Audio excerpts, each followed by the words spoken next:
E na nossa série especial de fim de ano, nós nos encontramos no gabinete da vice-prefeita de Carazinho, Valesca Valber, para também fazer um balanço de 2025, que está aí se despedindo. 2026 já está começando daqui a pouquinho. Tudo bem, vice-prefeita? Tudo bem, né, Mara? Final de ano, um final de um ano muito intenso, muito desafiador. Eu acredito que para muitas pessoas também foi assim, né? Mas para nós da gestão pública, iniciarmos uma nova gestão é sempre desafiador. Novos projetos, novas equipes, novas propostas, muitos planos para que Carazinho se desenvolva cada vez mais. Isso exige da gente muita coragem, muito trabalho, né? Mas assim, vou te falar que coragem e trabalho não faltou esse ano. Muito bem, então vamos elencar alguns projetos que teve a tua participação direta nesse 2025, né? Então, cada gestão tem seu formato, né? E eu sempre afirmei, né, e é o que eu acredito realmente, que o papel da vice-prefeita, né, que foi eleita para exercer essa função, não pode ser um papel de coadjuvante. Né? A vice-prefeita foi-se o tempo em que as demandas do município eram tão poucas que o vice-prefeito ficava como alguém que viria eventualmente representar o prefeito quando da sua ausência. Né? Hoje a gestão exige muito da atuação do vice-prefeito, eu entendo assim, né? E busco cumprir esse papel. Então eu estou presente, procuro estar presente em todas as agendas, em todas as pautas, em todas as secretarias, tanto quanto o possível, né? E também me dividindo com o prefeito João Pedro, com os secretários, mas sempre em ação, né? Acompanhando todas as demandas e procurando fazer com que a minha participação seja efetiva no sentido de dar andamento, né, às pautas que cada secretaria se propõe. Eu costumo pensar assim que eu deva ser a guardiã do nosso plano de governo. Então estou sempre muito atenta aos nossos compromissos, porque durante a campanha a gente assume alguns compromissos, e vocês sabem disso. Então eu procuro ficar, né, acompanhando as secretarias e eu tenho dito, sabe, Mara e ouvintes, nós temos um grupo de secretários muito competente e muito comprometido. São pessoas que têm trabalhado muito. Hoje, por exemplo, né, eu e vários secretários não almoçamos, estamos aqui direto, né, atendendo as demandas e a gente entende que assim tem que ser e isso não é uma exceção, né, nós estamos o tempo inteiro, né, à disposição da comunidade, trabalhando pela comunidade. Né, não tem final de semana, são muitas noites envolvidas com os projetos, com as ações que dizem respeito ao município e à representação, né, do prefeito, da vice e da gestão. Perfeito. Inclusive, uma das questões que a senhora se envolveu diretamente foi a questão da violência contra a mulher, né, que é um tema que a gente segue batendo nessa tecla, né, que parece que quanto mais fala, menos adianta, né, e nós tivemos várias iniciativas sendo realizadas aqui em Carazinho, especialmente no Agosto Lilás, mas que também continuaram depois, né, Valesca? Continuaram depois. Eu tenho essa como uma bandeira, Mara e ouvintes. Né, porque, como sabem, psicóloga, né, com mais de 30 anos de atuação, então essa sempre foi uma demanda importante para mim, uma demanda cara para mim, porque acompanhei muitas mulheres vítimas de violência, famílias, filhos, né, sofridos, adoecidos em função da violência contra a mulher.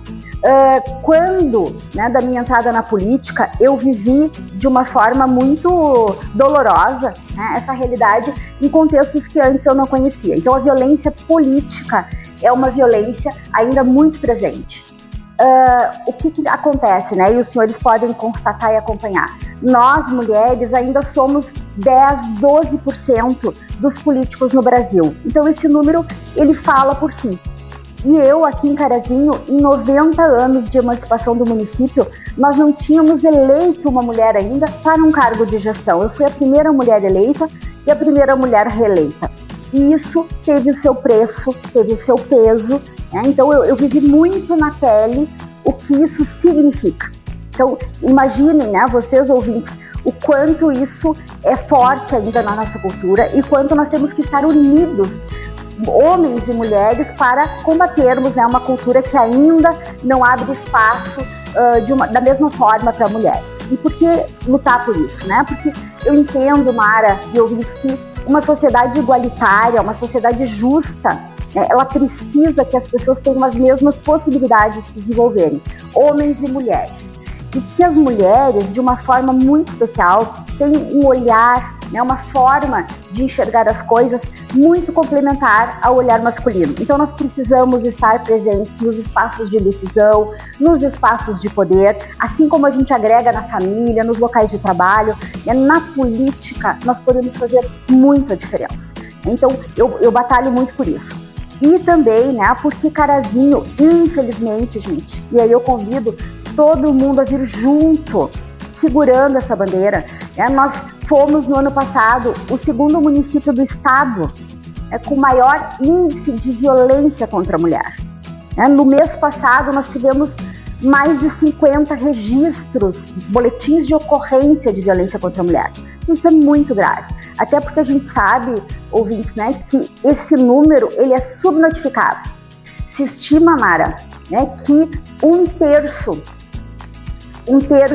das violências sejam, e esse é um dado muito otimista, tem pesquisas que falam em 3 para cada 10 registros, 3 registros são feitos, para cada 10 violências executadas. Então vejam que esse número é muito maior e ele nos convida a refletir, né, que seres humanos estamos educando, que sociedade nós queremos, aonde que nós vamos chegar, né, com essa violência. E aí, homens e mulheres. Então no Agosto Lilás, como você falou, nós procuramos, né, protagonizar bastante. Eu venho fazendo isso há muitos anos. Esse ano eu tive um espaço muito especial dentro da gestão, né, para que esse trabalho fosse realizado, focando adolescentes, rapazes e moças das escolas públicas, particulares, das escolas também do Estado, né, públicas do Estado, para que a gente pudesse estar indo, né, e levando, eu brinco que a gente faz vacinação, porque a gente leva informação. E muitas vezes a reflexão, a informação mudam comportamentos, mudam corações e mentes, e isso transforma a nossa realidade. 2026 é um ano eleitoral, né, eleições gerais no Brasil, e a gente sabe que você foi convidada pessoalmente pelo presidente do Republicanos estadual, né, para concorrer, e você está analisando esse pedido, né? Já tem uma decisão, você ainda está refletindo, como é que está amadurecendo essa ideia? Então, quem me acompanha sabe, né, que a minha trajetória não era política, hoje é política também, né? Eu sempre fui uma psicóloga, uma funcionária pública, uma mãe, uma professora universitária, né, uma palestrante, e a política não fazia parte do meu cenário profissional. Hoje eu digo que já faz, né? Porque eu entendo que a política pública, não a política partidária, mas a política pública, ela transforma vidas. Então nós podemos impactar muito, muito a vida das pessoas, assim como eu acredito, né, que como psicólogas a gente pode impactar muito a vida das pessoas e das famílias, a gente na política também pode. Às vezes, né, de uma forma imensa. Quando a gente melhora a vida das pessoas, dá esperança para as pessoas, desenvolve, ajuda a desenvolver um estado, uma região, um município, um bairro. Então, nesse sentido, né, eu me senti, primeiro, muito honrada pelo convite, né, que me foi feito pelo presidente do Partido Republicano do Rio Grande do Sul. Foi um convite, quase uma convocação, né, porque, como ele diz, nós não temos uma representante do Partido Republicano aí na região, e nós precisamos de mulheres, mais mulheres, e o Republicanos respeita muito isso, mais mulheres dentro da política. Então, o convite veio nesse sentido, né, de Carazinho ter uma representante na Assembleia do Estado, de termos na região alguém que também represente a região, e eu penso, né, por que não? Por que não?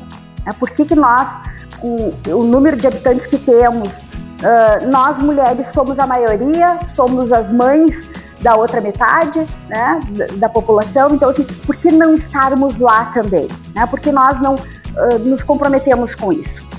Então estou avaliando, né, ainda dependo de um posicionamento familiar, porque essas decisões, né, eu sou uma mãe, eu sou esposa, então tenho pais que já demandam a minha atenção, né? Também sou psicóloga, né? Na verdade, eu sou uma psicóloga que estou política no momento. Preciso conciliar tudo isso, mas penso que se não eu, uma outra pessoa, né? Nós temos que ter um deputado, uma deputada aqui de Carazinho, né, e o meu nome nesse momento ainda está, né, como um nome a ser considerado aí pelo Partido Republicano. Voltando mais uma vez então para a questão do município, 2026, né, o segundo ano da gestão tua com o João Pedro, o que a comunidade pode aguardar aí como os próximos projetos, digamos assim? Então, nós temos um time mais afinado agora, né? Teremos algumas mudanças no início do ano, que já vem também no sentido de aprimorar, né? De utilizar da melhor forma possível as competências dos nossos secretários, o know-how de cada secretário, né? De levarmos essa expertise para áreas diferentes. Temos um time mais assim alinhado, né? Que já as equipes já se entrosaram, né? Nós trabalhávamos esse ano com recurso que ainda foi nos deixado do orçamento anterior, né, da gestão anterior. Agora vamos trabalhar com recursos próprios, né, com recursos que foram definidos pela nossa gestão. Então, a perspectiva é muito boa, Mara, muito boa, né? Eu penso que o município pode continuar contando com o nosso trabalho, que não foi pouco, né, mas contar também com um cenário maior de possibilidades, né? Nós tínhamos um cenário mais restrito. Como todo mundo sabe, tudo depende de orçamento. E no poder público, essas regras são muito rígidas. É diferente se você tem seu negócio, né, na sua família, enfim, na sua empresa, você consegue, dentro do setor público, dizer, não, esta semana eu vou providenciar, eu vou comprar, eu vou executar. Dentro, né, da prefeitura municipal, isso não se dá dessa forma, né? O princípio da legalidade, enfim, todos os trâmites legais precisam ser cumpridos, e isso demora, às vezes, 1 ano, né, para se organizar. Mas já estamos, né, com essa organização definida, com muitos projetos positivos, muitas coisas foram construídas nesse primeiro ano e serão evidentes agora, né, nesse segundo ano da gestão. Então, podem contar, como eu falei, com o nosso trabalho e com muitas entregas positivas. Muito bem, Valesca, obrigado por receber o correspondente mais uma vez. E seguimos em contato, então, ali para estar contando, então, para a nossa comunidade o que vem acontecendo na gestão. Sempre à disposição, pessoal, né? Um grande abraço a todo mundo aí que nos recebe nas suas casas. E meu gabinete está sempre aberto para sugestões, críticas, né? Sejam sempre muito bem-vindos. Falamos, então, com a vice-prefeita Valesca Valber no nosso especial de Fim de Ano.